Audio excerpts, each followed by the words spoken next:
continue our teaching on spiritual disciplines, and this week we're going to focus on inward disciplines again, and we're focusing on the inward discipline of prayer. Amen. The inward discipline of prayer. What did we talk about last week? Amen. Meditation. Anybody write any notes? Amen. Now, I ain't going to teach if y'all ain't going to write no notes. Amen. He was in the back. Okay, then. Amen. We were talking about the inward disciplines, and we said that discipline is broken down in what? 3 phases. Is that right? Spiritual discipline. We talked about what? The first phase is inward discipline, right? Yes. What's the second phase? Corporate. Huh? No, outward. All right, then outward discipline. All right, and then what's the third phase? No, I'll say, what's the third phase over here? Huh? All right, give me a corporate discipline. One corporate discipline. You got to write notes, baby. I'm trying to get y'all to understand that it does me no good to teach this if you ain't going to write it down and go back and research it yourself and get it in your spirit. That's the whole purpose of it. That's why I try to change the atmosphere so that I can give you something totally different so that you can go back and teach it and learn it yourself, because it does me no good to teach it if you don't learn it. Amen. Amen. Amen. That's what we got to get to. And so this week, we're dealing with the spiritual discipline of prayer, but then it dawned on me that it's Father's Day too. Amen. And so what should I do? Happy Father's Day, first of all, to me, because I'm the only father in here. But with it being Father's Day and we're still teaching on spiritual disciplines, should I abandon the Father or abandon the spiritual discipline teaching and just talk about the Father? Or what should I do?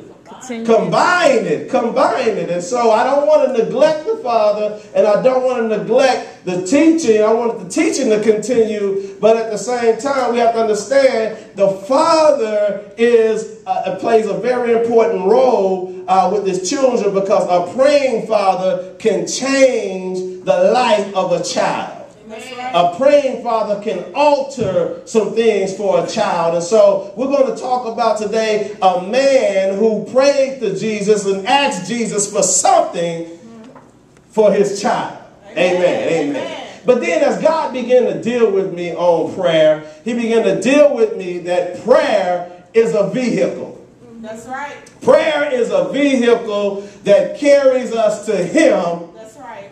And also that brings him back to us. It's a vehicle. It's a vehicle that carries. And so as God began to deal with me that prayer was a vehicle, I began to ask myself, if prayer is a vehicle, what kind of vehicle do I want my prayer life to resemble? Amen. Amen. Do I want it to resemble a horse carriage?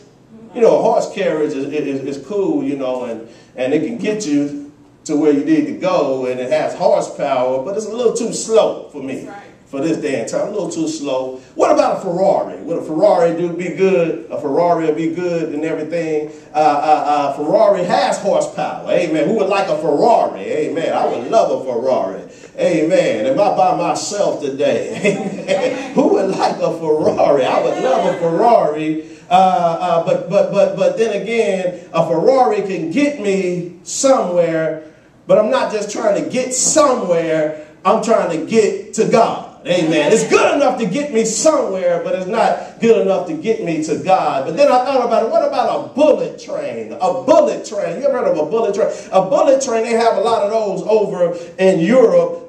It travels from one side of a continent to the other side of the continent real quick. Can get you there real quick, a lot faster than any transportation, any ground transportation. It can get me somewhere, but again, I'm not trying to get somewhere. I'm trying to get to Jesus. Amen. That's where I'm trying to go. I'm trying to get to Jesus. I'm not just trying to get somewhere. I'm trying to get to Jesus. And so as I begin to think, and y'all know I'm kind of off a little bit, and I have an imagination that's kind of wild. As I begin to think of what I would want my prayer life to resemble, give me eyes, don't be looking all over the place, look at me. As I begin to ask myself, what would I want my prayer life to resemble, it hit me. Go ahead, my brother, go ahead. This is what I want my prayer life to resemble. Turn it on.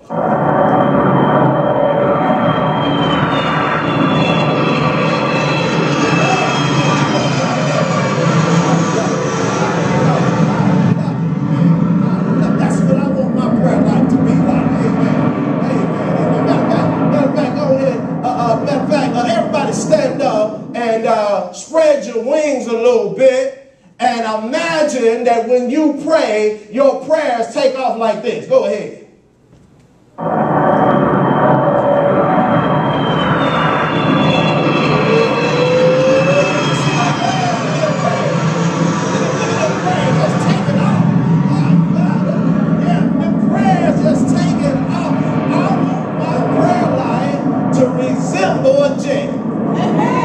Amen. That's what I want my prayer life to resemble. I want my prayer life to resemble a jet because a jet, if you look at it, is very similar to prayer. That's right. How's there any similarity? This dude is crazy. How's there some similarities between a jet and some prayer? You see, we have to recognize when our prayer life is grounded. Amen. Amen.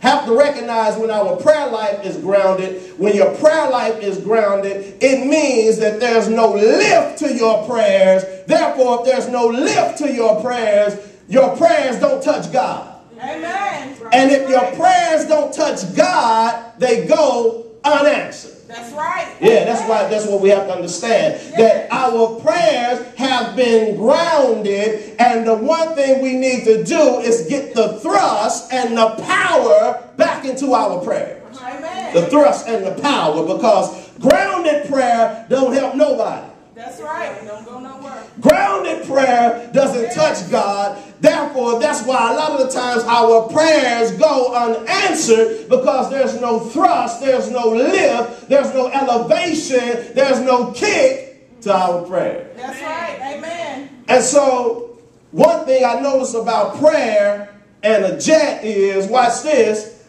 a prayer and a jet changes the atmosphere. That's right.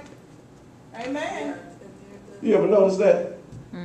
Me and you could be walking around and talking in the park, having a conversation, and next thing you know, when that jet sound go off, we automatically look up. That's right. We do. We could be bagging our groceries, working in our garden at home, doing some yard work, and when we hear that jet sound, it's just automatic, we look up. That's right.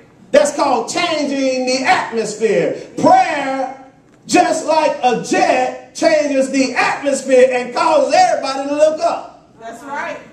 Amen. Amen.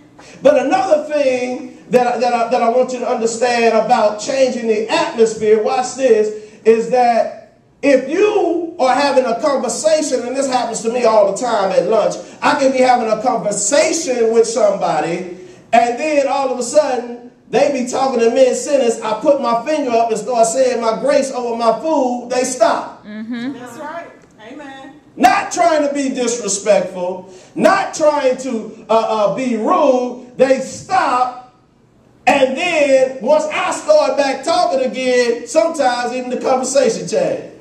Amen. That's called changing the atmosphere. And that's basically what we want to focus on, because a lot of the time, it don't matter where I am, if I'm outside and the jet go over, it changes the atmosphere. I can't even hear myself. I saw Brittany over here putting her finger in her ears. That's what happens. Yeah, that's right. It has a resounding effect. It does. And so watch this. Prayer, just like a jet, watch this, it reaches, it has a resounding effect, and it raises people.